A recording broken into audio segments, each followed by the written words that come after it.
But I kept like opening my eyes and I was like, wake Call up. this meeting to order. As you are able and willing, please stand for the pledge. I pledge allegiance to the flag of the United States of America and to the republic for which it stands, one nation, under God, indivisible, with liberty and justice for all.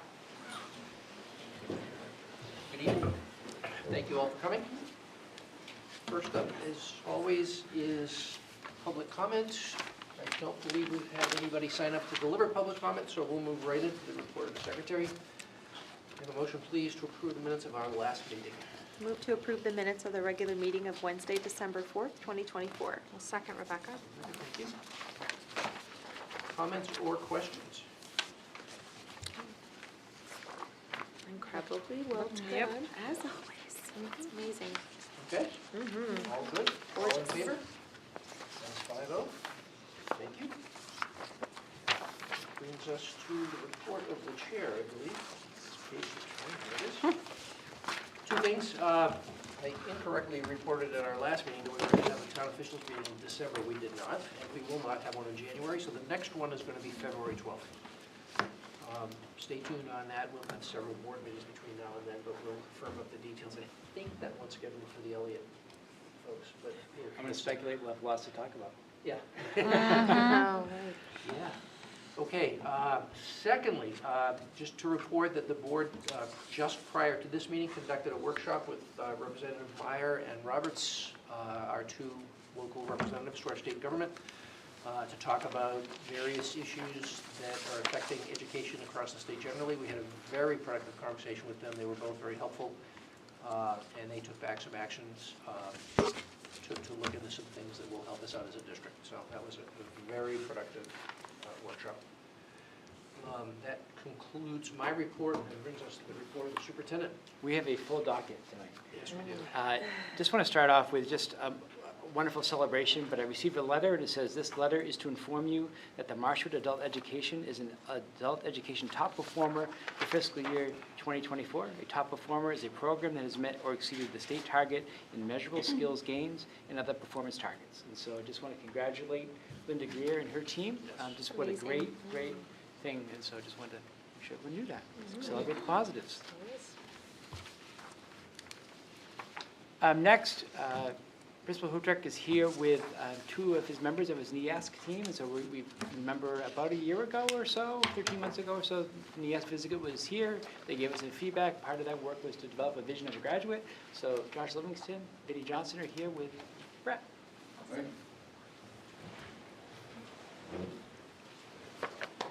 So, NEASC, as it's abbreviated, New England Association of Schools and Colleges, is an accreditation for the New England area that we belong to.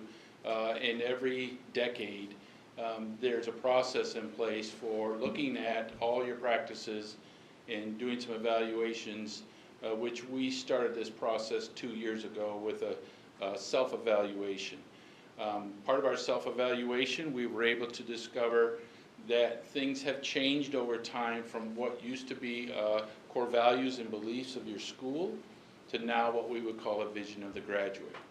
And I've done the NEASC process. I think this is the 4th time I've been involved in some capacity. And sometimes it's how do we check these boxes and get it over with as quickly as we can, to how do we really do an in-depth look at what we do and how we improve things for our school, our community, and our kids.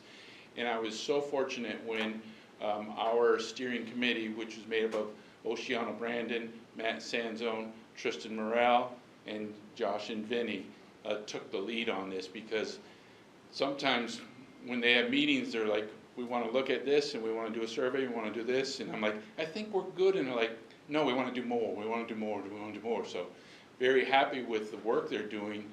Sometimes I try to slow them down, but they just keep pouring and moving on. But they want to do a brief preview for you today of where we're at. I'll let them talk about all the steps we've taken so far, and we're hoping to kind of get the board's blessing maybe in January, so we can now set this piece of it aside and then start to tackle the other components in preparation for the next visit, which is in November. So I'll turn it over to Josh and Vinny, and thank you again for all you're doing for this. You're welcome. Yeah, just to reiterate a couple of things. NEASC is new. It's my third experience with NEASC, and it has been checking boxes and jumping through hoops. And NEASC changed. They knew that. They saw the writing on the wall and maybe saw their own demise ahead of them and changed to make it really a process to help schools get where they need to go, rather than just having a big dog and pony show at the end. So the process has been, we started this in the fall of '22, and we had a really authentic self-reflection report that we presented last November.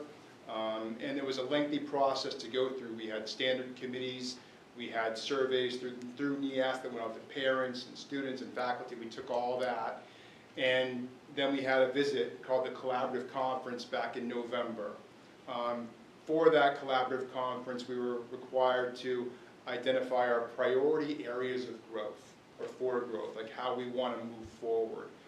They came in November 23, and they confirmed what we identified for ourselves. One is that we have to have a written document that is the vision of the graduate. It's more in depth than the one that's been on the wall, and it's meant to be a living, breathing document that you can go to again and again to help drive our momentum forward and our progress to become a better school. So we'll talk about that first, but the other two bullet points, we have a vision to show you today, and then the other two are where we're headed next. So the vision of the graduate is meant to be, like I said, a living, breathing document that you can go to. Is this in the best interest of students? And when we're making decisions about curriculum and assessment and instruction, we want to go to this vision to help guide us. So it is about traits and attributes and transferable skills, 21st century skills. I mean, we're a quarter of the way into the century, so they should be. It should be universal and unifying. One of the things that we did find in our self-reflection report was the need for greater unity in the building among different disciplines, even within different classrooms, that it should be aspirational and action-oriented. It's not content-specific. It's not easy to measure. It's not easy to it's not quantitative, and it's not a poster on the wall, right? It's something that we can go to. So it should help a school community unify, define what's important, and communicate those things to the students, to the faculty, to parents, to the community. And these two are amazing, I think, to give students and teachers a more inclusive definition of success and a more positive relationship with failure. Additionally, to take focus off of grades and instead focus on what it means to be a lifelong learner and overall successful person. So certainly we want students to achieve academically, right? But we also want them to have a growth mindset and to recognize what they're learning. And so it's not just going to Infinite Campus and checking what they got for a grade, but to reflect upon that grade, what they did to achieve that grade, and what they can do to be better. And so that's really a real big aspect of moving forward, is how we can sort of embrace those growth mindset skills. So this too was a lengthy process. We began this right after the collaborative conference. We took more surveys of faculty about what does success look like. When you've been successful in the past, what allowed you to achieve that success? We surveyed parents again, local businesses, students again. We looked at various models. We had several faculty meeting workshops where we talked about these ideas and had really dynamic conversations right in this very building.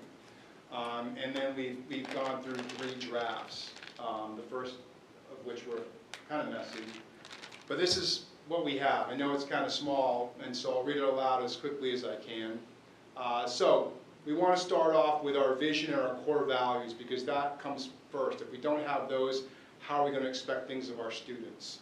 So our vision is to empower them for future success. Marshwood High School students will gain essential knowledge, develop and enhance transferable skills, and contribute to their community. Core values. To support this vision, we believe that all students have value and deserve a sense of belonging. A safe and welcoming school increases attendance, engagement, and leads to greater academic and personal success for all students. Students can maximize their success through perseverance, self-reflection, and by embracing a growth mindset. Learning should be innovative, authentic, and a lifelong endeavor. Learning should focus on depth of understanding as well as breadth of knowledge. These are values that we aspire to, right?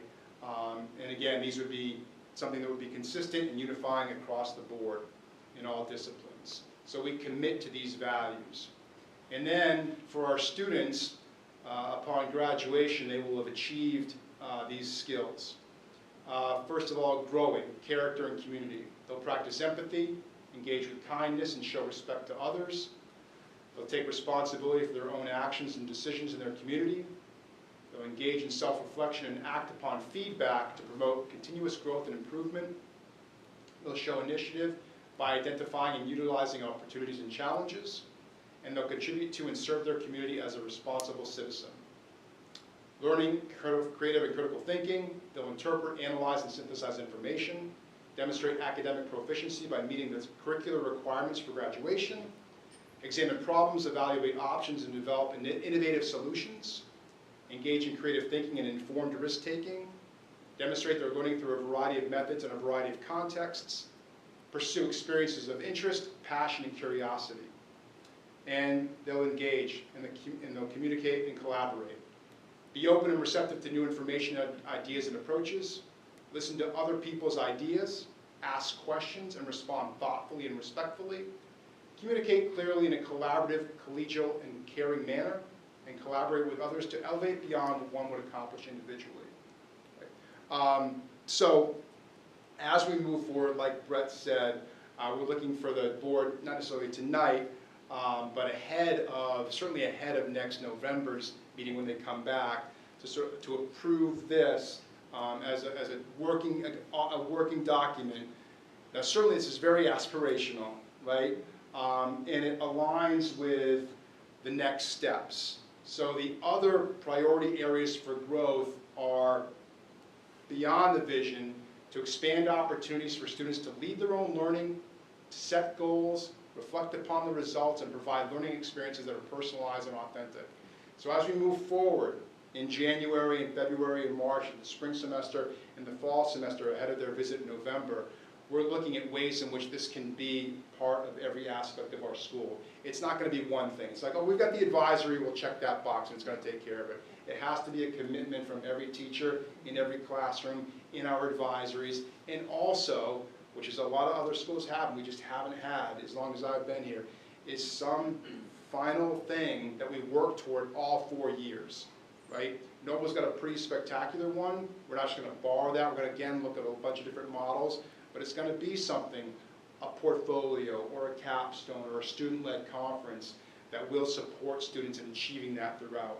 Also develop programming to increase student engagement in the classroom and school community. We've already got a couple things rolling with that, expanded ELO, we've got the BAR program, we've got other areas to support students. So we're headed in the right direction, and I've said this since we began the NIASC process, I really believe that this is the vehicle for us to have real change in the building and really progress as a learning community in all aspects. So that's our presentation. Thank you. Any Thank you. questions? That's amazing. It's very aspirational, Yeah. and it's very inspiring. And I can only speak for myself, but I'm like blown away. Like yes, yes, yes. I can't stop nodding. Like as you're going down through all the things. Because education at the end of the day is, you know, we have a mission statement for the district, and this is just such a beautiful kind of like the high school advanced version of that, the ultimate goals. So in the past, NIASC was really about them coming to a visit and checking boxes of things you're doing and writing up things you're not. And what it turned into, in my experience, was we got to get ready to get all the boxes checked. And then when they leave, we set it on the shelf or on the corner for 8 more years until they come back again. This now becomes something completely different that becomes our, like Josh had said, our living document, but it's change. And I know Vinny has talked with staff about this is going to look different for us. And while staff are, yes, we know, do you want to talk a little bit more about it, why it's really going to affect staff in a different way than they're maybe used to traditionally? Yeah, I mean, Marshwood, you know, Josh and I both 24 years, 26 years, 25 years. It's a very traditional approach to education. And as a result, we have a lot of traditional ways in which we deliver content, assess, and what we're asking is a faculty to kind of step outside their comfort zone and allow different modes of expression of the kids or in showing what they've learned, improve different aspects of what we really want them to be as a human, not necessarily as a robot student.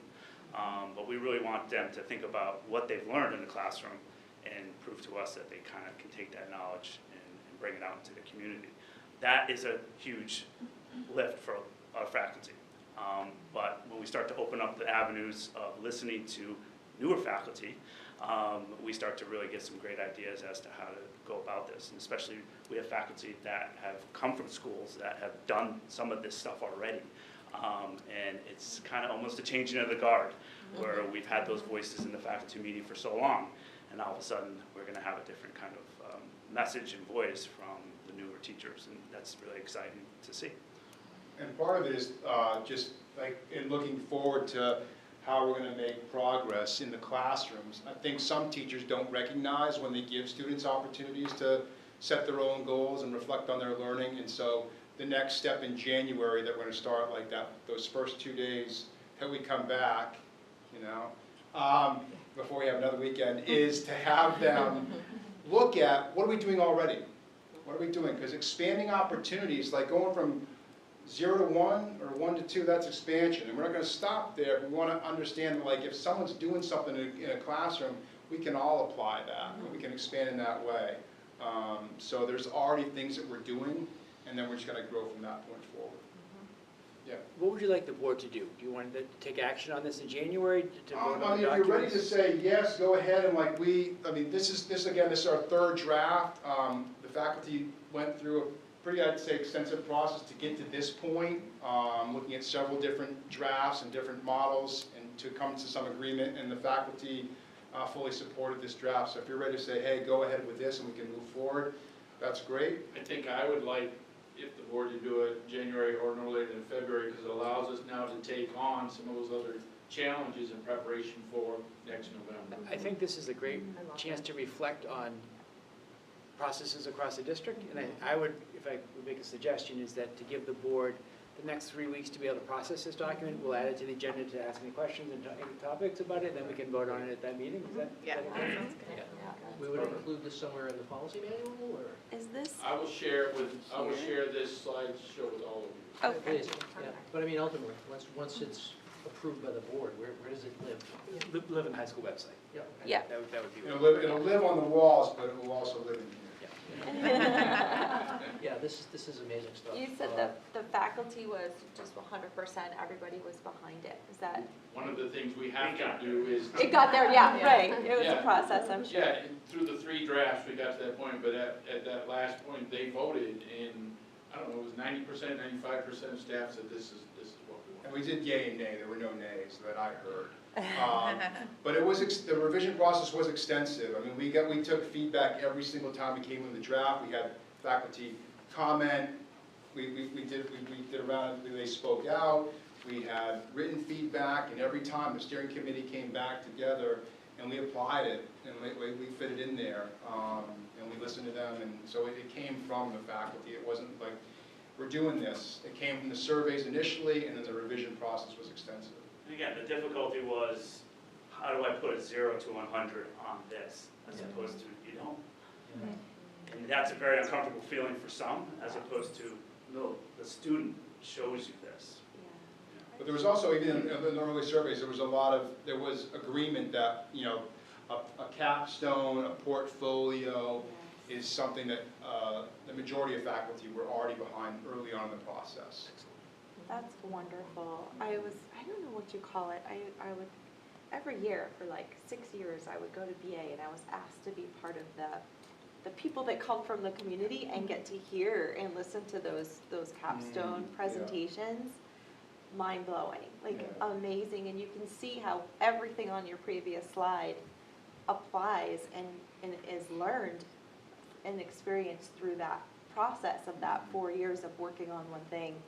And graduating with that as a feather in their cap and something to be so proud of.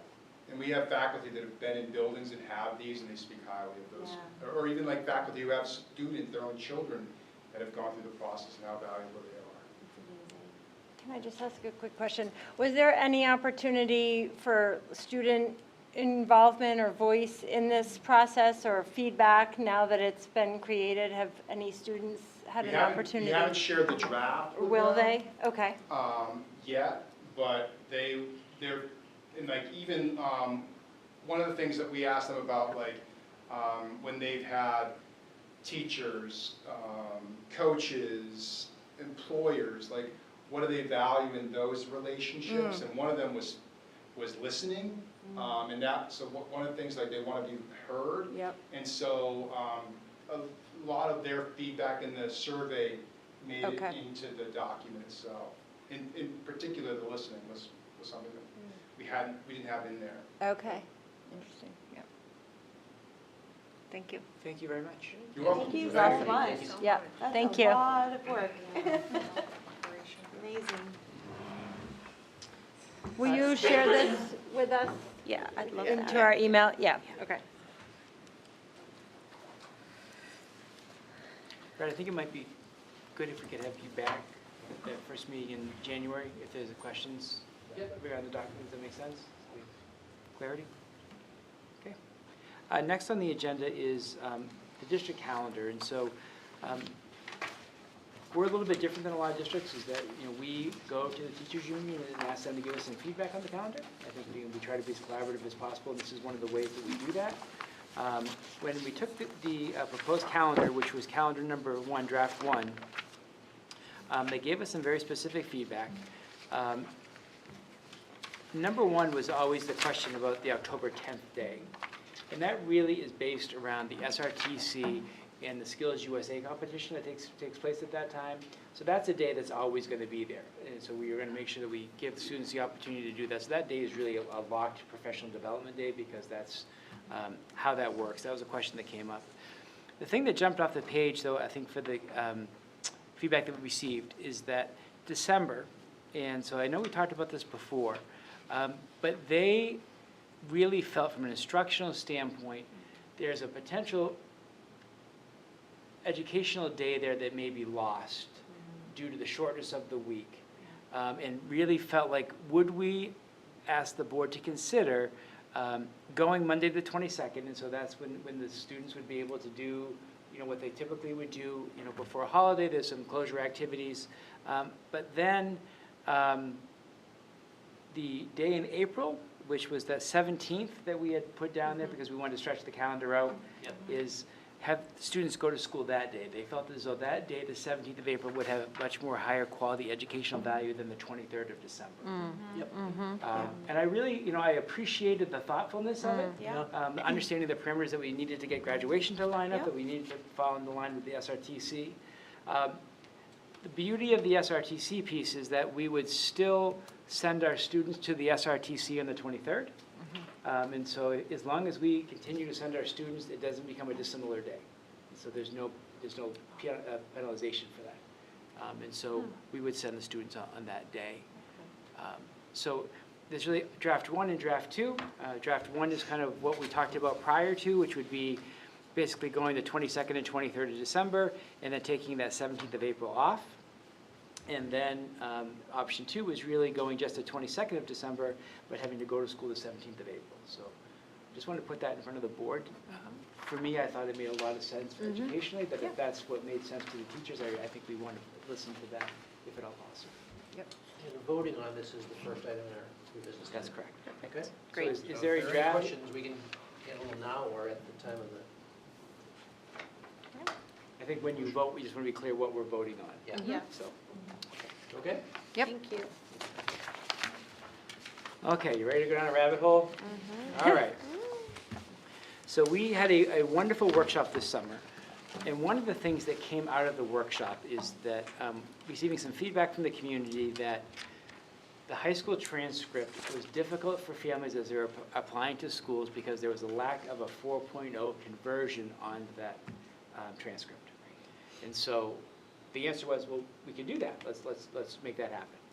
And so we've worked on that, and we've run into a little bit of an issue, and there's a solution to still show it, but I want to go down the rabbit hole as to where it gets a little bit confusing. And so there's a little bit of a worksheet that I have kind of put together, and kind of the goal requested in order to assist students with the college application process. The Marshall High School transcript would show a 4.0 GPA.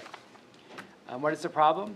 There's really two problems that we want to address when we calculate GPA. The concern is that the MS-80 35 uses a precise percentage formula which vary with various weighting outlined in the district policy.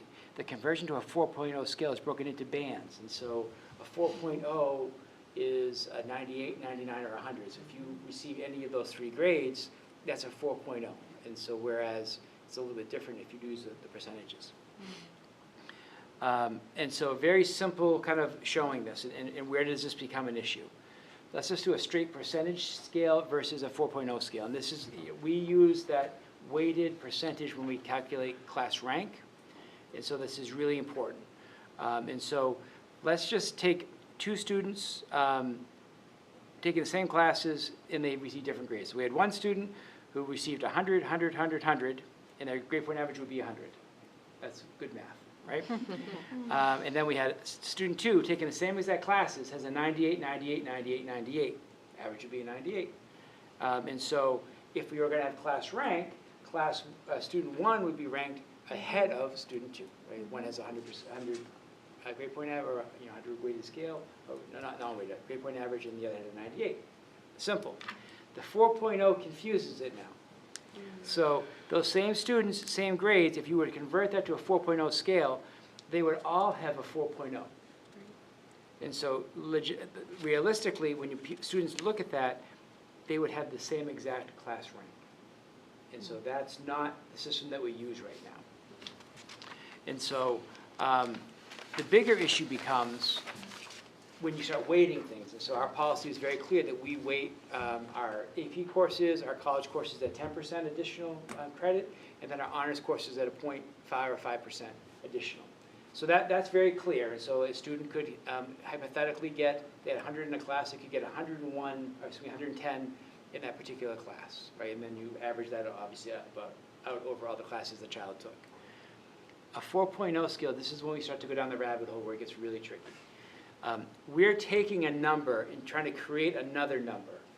And then how do we weight that GPA on the 4.0 scale? And so there's a couple of different ways you can do it. People's reaction are usually one of three things. Well, if it's 10%, that means the highest they could get is a 4.4. Okay, well that's one way to look at it. Another person could say, well, actually, if they got an additional 10%, that's 10 more points that they could earn. We're on an 8-point scale, so really it would be a 5.23 or a 5.33 would be the grade point average that they could earn in the class. And then other people would say, well, that's crazy. Let's just make it a 5.0. And so all of a sudden, you start getting all these variables in, and how do we weight things? And so it becomes very, very confusing. The concern is this, is that what's the purpose? I think the purpose is to be able to give parents and students an opportunity to look at what a 4.0 scale is and then give a number. The issue becomes, I don't think any of us want to get into a situation where we've got a student saying, you know what, I'm number 1 in my class because my grade point average is higher when you look at it this way, but the other student's saying, when I look at it this way, my grade point average is higher. We can't live in two worlds. And so if we want to go to a 4.0 scale, that's a whole different conversation. That's a whole another way that we need to think about, which I would not recommend at this point in time. So here was what my thought would be. And I met with Brett, with a couple of the counselors, is that we would continue to show the weighted percentage. So a student could have a 104.35 score. And then we show a non-weighted 4.0 scale. And so the weighting is what gets us into trouble, so we can show that non-weighted 4.0 scale. So if parents aren't sure what that is, they can just put on the application process as a non-weighted 4.0 scale, and that would give you a number. The reality is this, the feedback that we receive from colleges is they're going to take our transcript and they're going to pull it apart, and they're going to look at what they want to look at anyway. I'm very, very hesitant to put that weighted 4.0 scale on because we don't have clear parameters on what that looks like, and then I don't want to create two streams of what we value most. So I think if we did the non-weighted 4.0 and then the weighted traditional GPA, that would solve the problem and meet both ends. But I just wanted to make sure I was bringing it back to the board to be fair with everyone. Well, let me just ask you this question. The weighted GPA is now on the transcripts, correct? Yeah, and that was not there a year ago, and it's helpful because it helps you fill out applications Yes. for colleges, Correct. et cetera. And then just having a visible scale where you don't have to dig for it Yep. and hunt for it or ask for it and not receive it. Yeah. If it was just right there somewhere for parents to look up, then that just seems like a very simple solution. Okay. And like you said, colleges take it all apart and do their own version Yeah. of what weighted means in the first place, so. Yeah, but you just need that You data do. to fill You out 100%. everything else. And that's why I thought this really, Yeah. this addressed the issue that we were trying to solve. I just wanted to be really careful as you take that next step, it creates another series of issues. Because, look, there are people who say, like, class rank should go away. We shouldn't do that anymore, we should go to a traditional Latin system. And if that, people feel that way, that's a different conversation than the conversation we're having right now. And so I just wanted to kind of keep it at what it was. So this is what I would recommend going forward is we need to make sure we fix the scale. There was an issue with this the first quarter of the school year because they tried to do a direct calculation, and so when the direct calculation happened, what happens is if you have a D- on a 4.0 scale, that's a 0.67 GPA. If you have below that D-, it's a 0. There's no numbers after that. That's just the way the 4.0 scale works. So when you converted that, there was an issue with the mathematical calculation through the computer. We've addressed that, but I just wanted to make sure this was okay with the board before we went further. Does this make sense? Transparency is key, and I think this covers everything for families. Perfect. Awesome. Thank you very much for listening. I know that's a little bit of definitely in the weeds. We also were approached by Trape Academy and asked that if we would consider including some students from Trape Academy in our girls softball program. They thought maybe 3 to 5 students would be asking to join. I fully support this. I think the beauty of this is that our numbers for softball aren't fantastic, and so this may allow us to offer a JV and a varsity program, Great, yeah. having the extra students. And so I just wanted to put that on the agenda for this evening to support this. From the board perspective, obviously there would be some sort of cost sharing as well.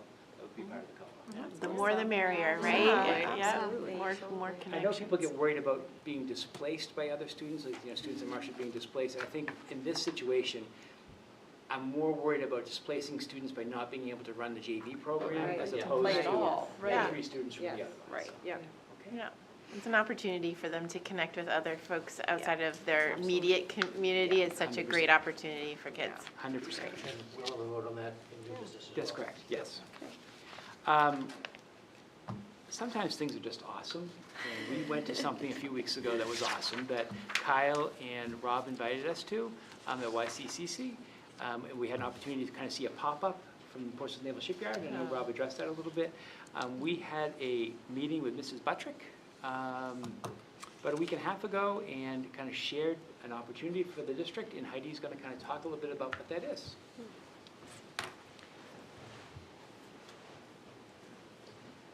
So you all have the colorful flyer in front of you.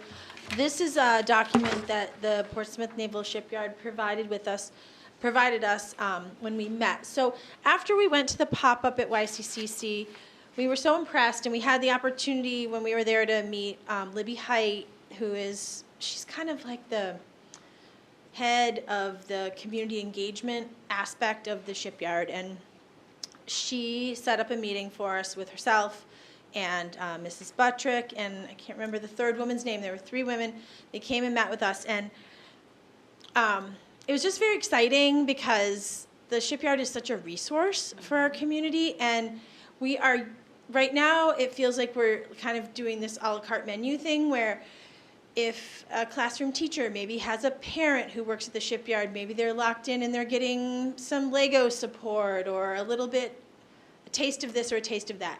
Kyle's done some nice things trying to build a relationship with some local pop-up events, but what we talked about when we met was signing what they call an educational partnership agreement with the shipyard, which I believe Mr. Caverly has for you to take a look at.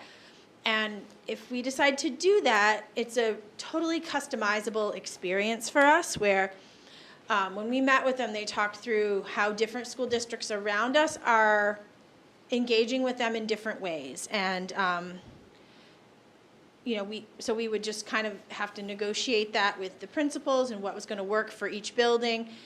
I think the thing I was most excited about was the monthly STEM lessons for elementary school, where the staff from the shipyard would push in once a month and provide like a full-fledged STEM lesson for each student. Really would be amazing. And then they also do some really cool middle school and high school STEM days, where it'll be a whole STEM day, and they'll have like many stations where the kids can experience different applied science activities. There's some specific curriculum they have for the middle school. They have their Sea Perch curriculum where kids design and test submersibles. So it's just real authentic, applied problem solving, and it's such a win-win partnership. I mean, the shipyard really supports their staff working in our schools, and part of what we would be agreeing to if we sign on to this partnership is we would be agreeing to help communicate and to reach out to our parents and say, we're engaging in this partnership. If you would like to volunteer in your child's school, please reach out to Libby at the Community Engagement Office, and she will get you signed up. So they ask that from us because what they've learned is that they have a higher rate of volunteerism when people can be in their own community. put a So thumb all back good in this stuff. For 1 second. Okay, so let's go back now to our district goals. Yeah. So our work needs to come back to our district goals. And so one of our district goals is that we need to look and improve our science achievement. So an opportunity to have an applied science experience for all students, and that's the key term here, like, because right now, it might be this class or that class. This is now we're saying all third graders have this experience. All fourth graders have this experience, so now it becomes a true enrichment activity. And another goal is to be able to, how do we become better partners with our community? So now we're gonna say, you know what? You're the experts, come into the school and be a part of this, join us. And so like, we're now doing 2 of the things that we set out to do. And so like, for me, this is an absolute home run. So I'm sorry to cut you off, Heidi, but that's. Yeah. Do you guys have any questions? I don't know if I can answer them, but the handout just kind of describes some of the activities that they're able to provide at different grade levels. They've been doing this for a couple of years with Noble, and so they have actually a kind of a mapped out curriculum for the elementary schools, which I'm really interested in getting my eyes on. Yeah, super positive. Cool. Very excited. Yeah, and this is like for kids' interest too, the Lego robotics. For the younger years, I remember we did that years ago. But then for the high school, the first Invex robotics program support, like that's just another after-school or club opportunity that's not being offered currently that could be tapped into. And I think what struck me when we attended the pop-up event was so many of the careers at the shipyard are really highly engaging science-based careers, but kids don't know about them, right? They might know, might have a vague idea of what it means to be an engineer, but they don't necessarily know anything about hydraulics or about, pneumatics or whatever those different shops are, right? So they are able to have such a different vision of what a job could be. It's not just, well, I'm going to be a teacher or a doctor or a, whatever. So that was cool. Do you guys have questions about this? That's awesome. Very exciting. Career signing events. Thank you Well, so thank you very much. much. Is that? We're voting on that. That's correct. Yeah, good. Thank you. Next on the agenda is just, we're going to have a vote on the new business, but we did meet today as a policy committee, and we looked at the class size policy, and we made some minor tweaks to it, not necessarily around the numbers, but more the application of how the policy works. In addition to that, we talked about the implications of the law passing regarding the technical and vocational centers across the state and the credits earned through those programs. So that will be addressed at the next policy committee meeting. We're being a policy forward probably within the next month. So you expect to see that. So we did make some changes. I think this is really important because this is also an opportunity to let the community know this is another step in the budget process. And so in September, we talked about what's enrollment.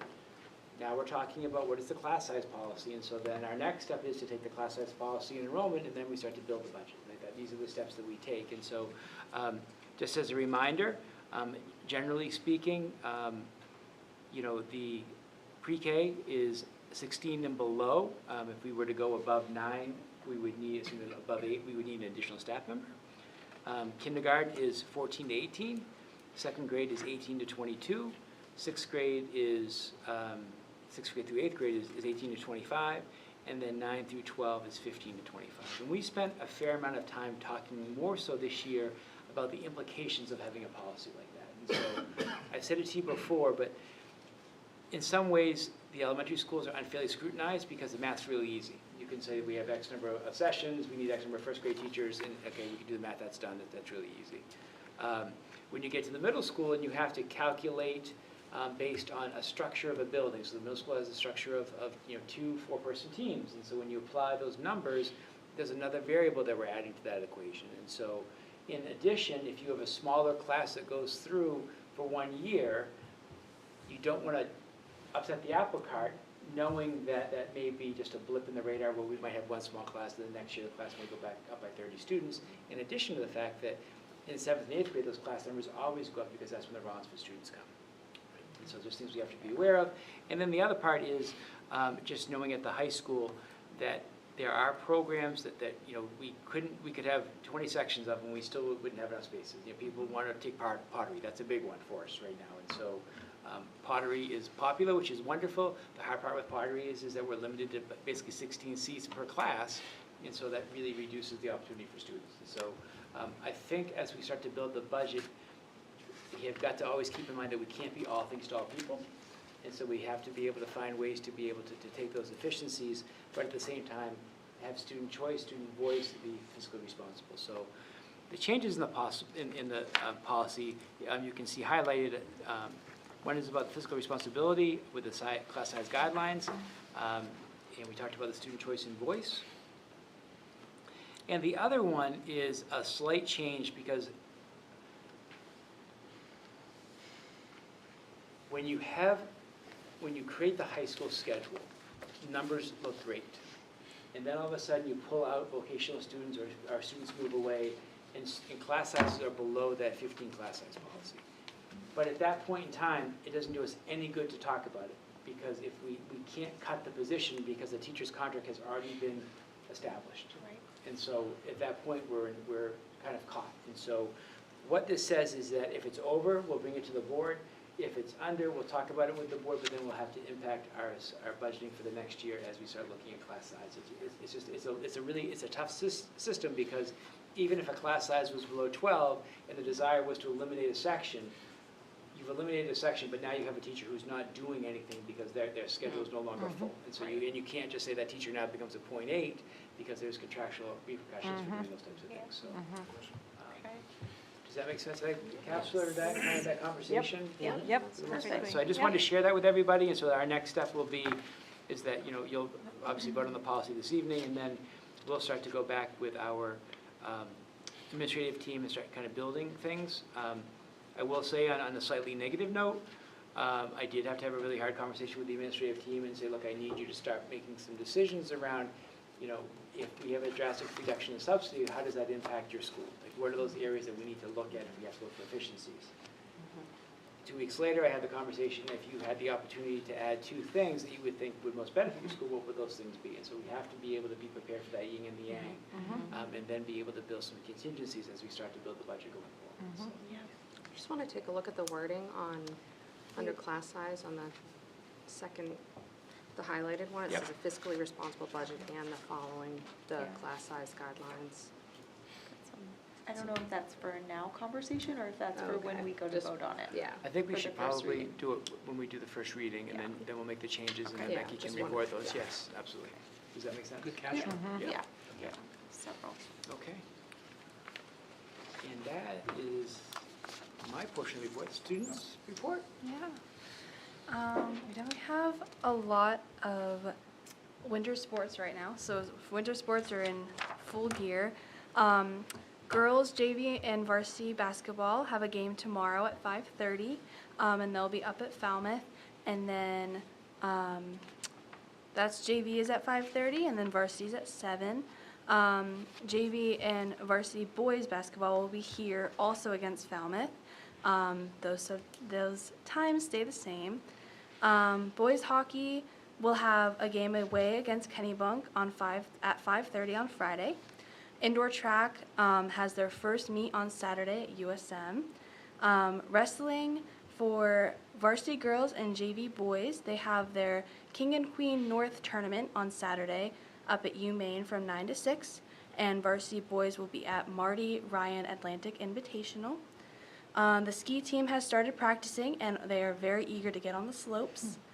For Student Gov, the committee chairs met just yesterday with the Marshwood High School leadership team to give updates and propose a new policy regarding our midterm exam study guides. Each of our committees has been meeting with its members and working on the first few initiatives of the year. For extracurriculars, our math team had a virtual meet on the 11th. The team did very well, and some schools are still waiting on their results. The spring musical will have its auditions on January 6th and 7th, so something exciting to look forward to. Is that right? Is it Pippin? I'm No, not. No, it's not? No. We don't know? Oh, I'm sorry. Thanks for doing that. And then for student life, we have a holiday bazaar that's happening tomorrow, 7 to 1 outside our career center. It's put on by our special ed program, and they'll be selling food, ornaments, and other homemade crafts. So that's what we have going on here. Great, Thank thank you you. so Next is my report. Very good. Great. We have some correspondence on which to report, and so we'll move into the report of the committees. Let's see, first up, Finance and Facilities met earlier this evening. I'll do a quick recap of the numbers, and then Heather will give us the report on all the facility stuff.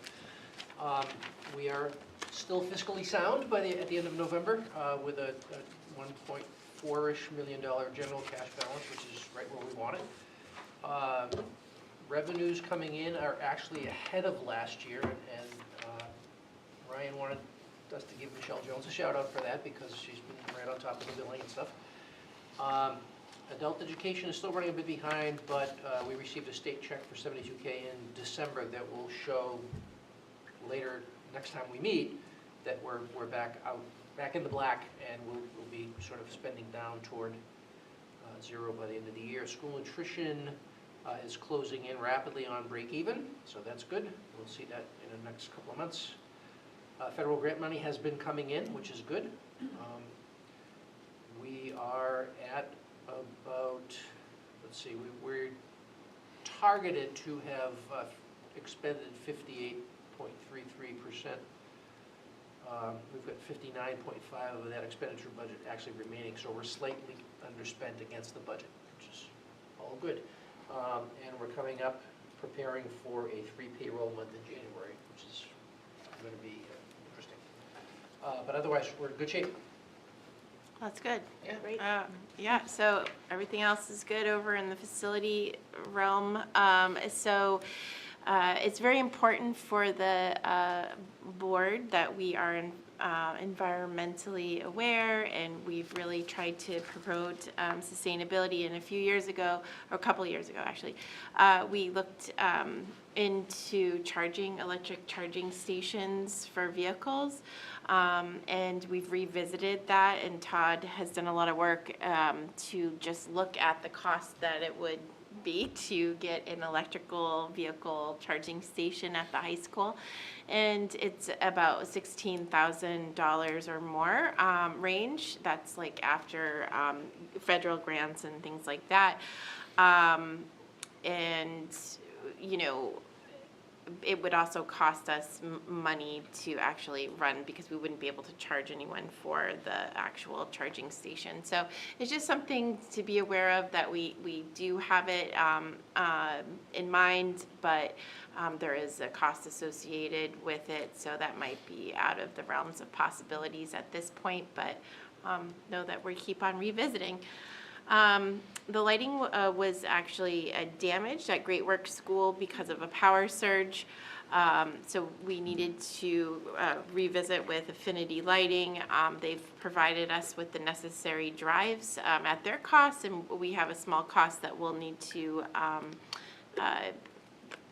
pay to get these things fixed. And we have ordered a surge protector, and that will be arriving soon, so that hopefully this won't happen again in the future. That power surge certainly did cause a lot of damage. The water system at the high school is not working properly. The tank needs to be filled manually at times, so we just have to keep an eye on it. Todd is meeting with a group tomorrow again to try to resolve this issue. We've had plumbers, electricians, and other specialists looking at the system, so hopefully this next time they'll be able to get to the bottom of the issue so that they won't need to constantly watch the holding tank and making sure that it's filled so that we don't lose water for a time. Heather, can I just add one Yes, part to that? please. It's just important to note that logic would say, well, just fix it.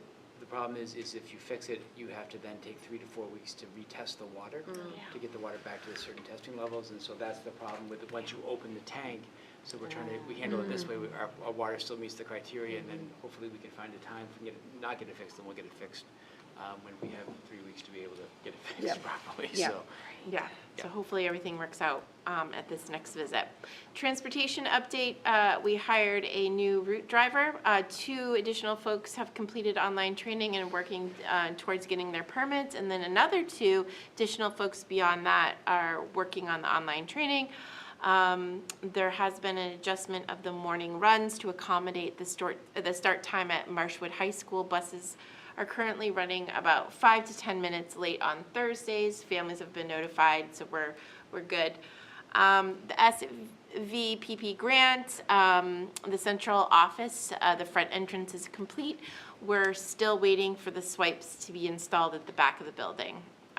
So we're almost done with that. The food service update, everything seems to be going well at the Great Works School. However, there is still a dip in participation of folks, or kids ordering hot lunches. We're down by about 10%, which is quite a bit, so we wonder what's going on there. And then, there's some questions about Stonyfield yogurt and just like the ease of serving the Stonyfield yogurt from the Chartwell staff. So we're Karen, our Chartwell's representative, is looking into other options of yogurt to present to you all, because I know that Stonyfield is something that we insisted upon in terms of serving our students. But if we can find a product that's not in tubs, so that they scoop out into plastic cups, that's more of an individualized, maybe biodegradable container that's good quality yogurt, then we might move that direction. So we shall see. Okay, all set. Thanks. Thank you. Ed policy met, and we have the class size policy to talk about. Is there anything else from that meeting that bears mentioning? No, we spent most of our time discussing That, that. okay. Yeah. That was the main topic. Okay, and then next, lastly, our wellness and CL will next meet at the beginning of February, it looks like. Okay, that concludes the reports of the committees and brings us to new business. Have a motion, please, with regard to the final draft of the school calendar. I move to approve the final draft of the 2025-2026 school calendar. Second, Heather? Heather, thank you. And just to reiterate, this is swapping the day in May, or April for the day in December. So we're voting on draft 2. Yes, Yep, draft. Draft 2. Okay, any questions about that? All in favor? That's 5-0, thank you. May I have a motion, please, with regard to the approval of a donation of tree work? I move to approve the donation of tree work at Central School, value of $4,500. Second, Rebecca? Rebecca, thank you. Do you want to say something? Yeah, about so this? Timber Falls Tree Care out of Dover has volunteered to be able to do some tree work for us. They're going to remove some limbs from the pre-K playground, and some standing dead trees and some logs, and so they volunteered to do that for us. And so We really appreciate the community support. That's wonderful. That's awesome. That's a safety issue too. Yeah. Yep. I know, because I'm across the street from my home. It needs to be, I'll have to call them. Perfect. Okay, any comments or questions? Great. All in favor? That's 5-0, thank you. Nice, thank you. That's wonderful. Thank you to the Timber board. Falls, Yeah, yep. thank you. Okay, motion please with regard to the addition of Trape Academy to the Marshwood High School Cooperative Softball Program. I move to approve the addition of Trape Academy to Marshwood High School's cooperative softball program. Second, Rebecca? Comments or questions? Good stuff. It's great. Seems pretty straightforward. All right, all in favor? That is also 5-0, thank you. May I have a motion, please, with regard to this cooperative agreement with the Naval Shipyard? Go ahead, Heather. I move to approve MSAD 35 schools to enter into a cooperative agreement with the Portsmouth Naval Shipyard's Innovative Maintenance Technologies Program. I will second. Lisa, thank you. Any other comments or questions? Exciting. Sounds like a really Yeah, good Yeah. can't wait. Very exciting. All in favor? 5-0, let's do it. And the principals were overwhelmingly supportive of this. Great. That's great. That's so That's fun. great. It's great. Motion please with regard to the first reading of policy IIB. I move to approve the first reading and discussion of policy IIB, class size. Second, Jen? Jen, thank you. Yeah. Okay. So Lisa has some changes. Yeah. Yeah, I think That's we what both you're saying. did. Yes. I I see what you're saying, yeah. Yeah, I Yep. think it's just like a wording Yeah. thing. I'm not sure the first or second paragraph, well, recognizing constraints placed upon the system by transfer of students, staff levels, and the physical, plant?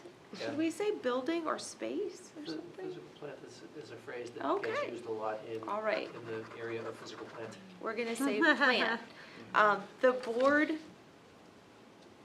is or will remain committed to maintaining a fiscally responsible budget that follows the class size guidelines while trying to preserve student choice and voice.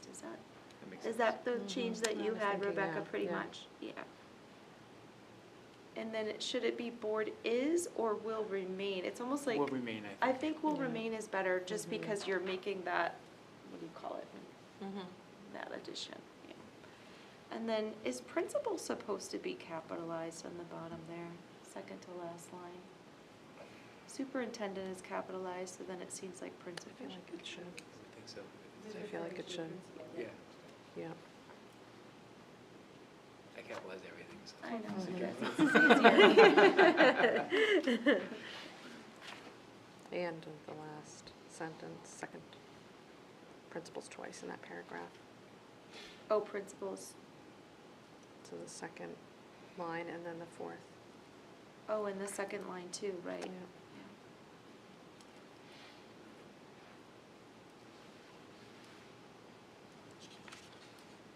Just keep that to backing up way out. Okay, sure, yep. So just to summarize, we've discussed the change to that second paragraph. The board will remain committed, a fiscally responsible budget that follows the following class size guidelines. Yep. And then capitalizing principal in 2 instances. Did you come up with this, Sarah? Yes. Okay. So those are the changes we're proposing as we prepare to vote. Any other questions? All in favor? That's 5-0. And that'll be back in 2 weeks. Very good, thank you. Last piece of new business, motion please with regard to a trip the Hold Club wants to take. I move to approve the Hold Club to take an overnight trip to Pinkham Notch with the Appalachian Mountain Club from January 10th to 12th, 2025.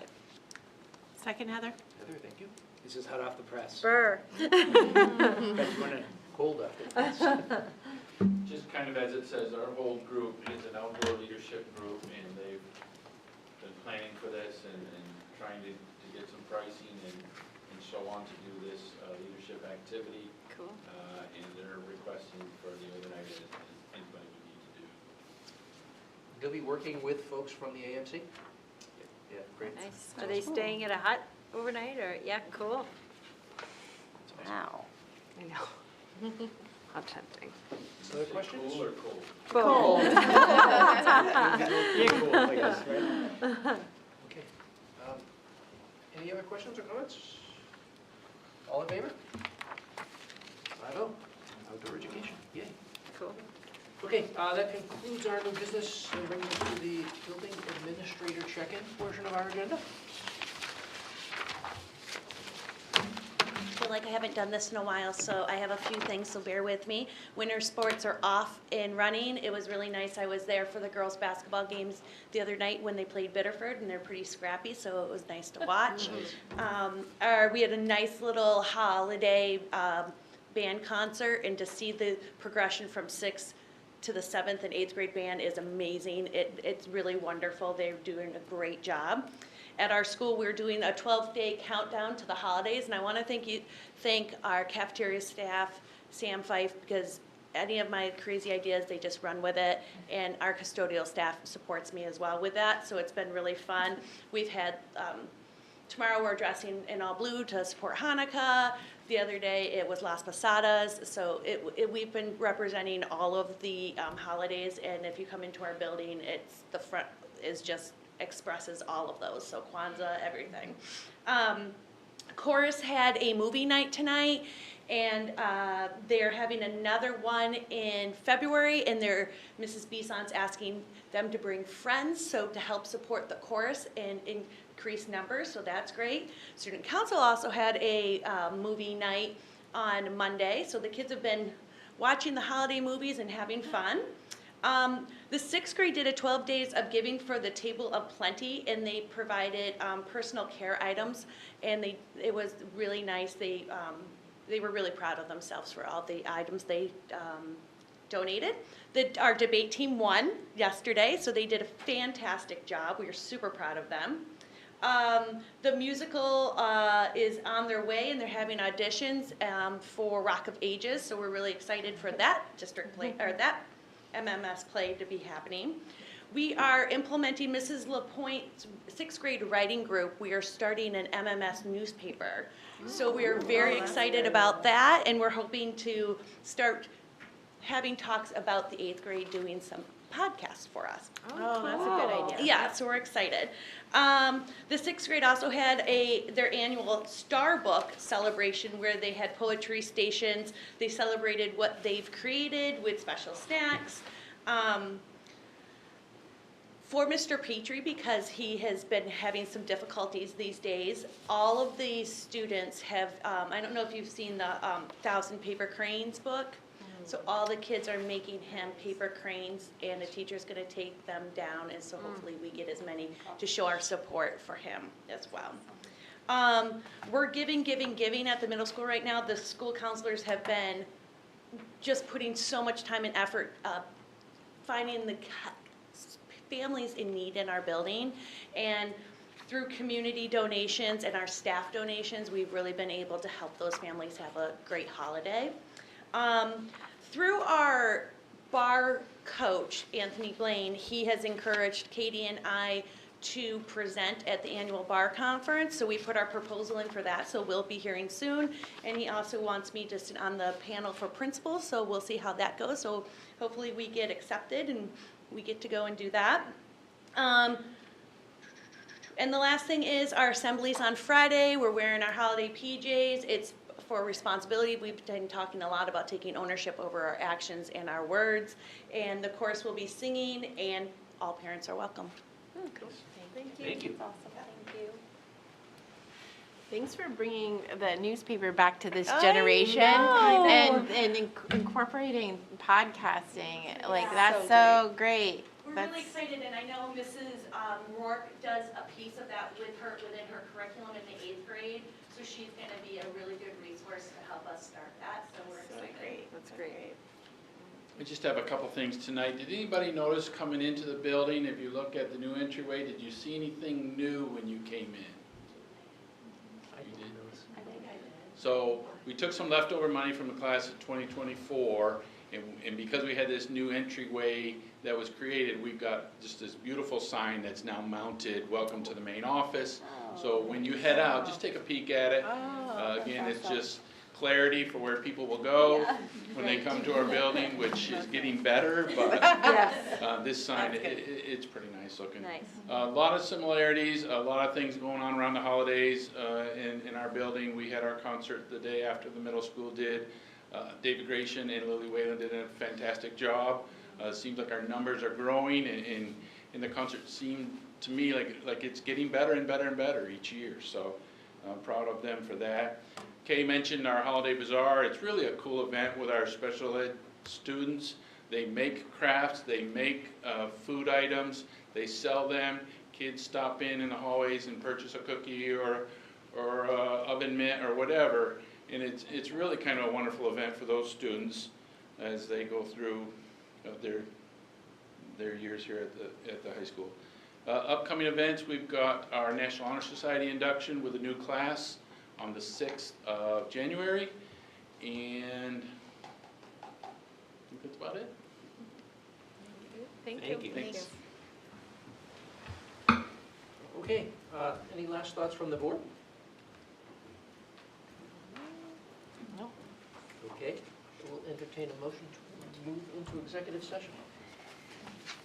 I move to enter into an executive session for the purpose of labor contract discussion between the MSAD 35 Board of Directors and the Quantico Education Association pursuant to Title I MRSA subsection 4056A and Title I MRSA subsection 4056D.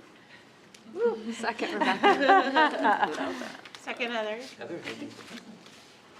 All in favor? That is 5-0.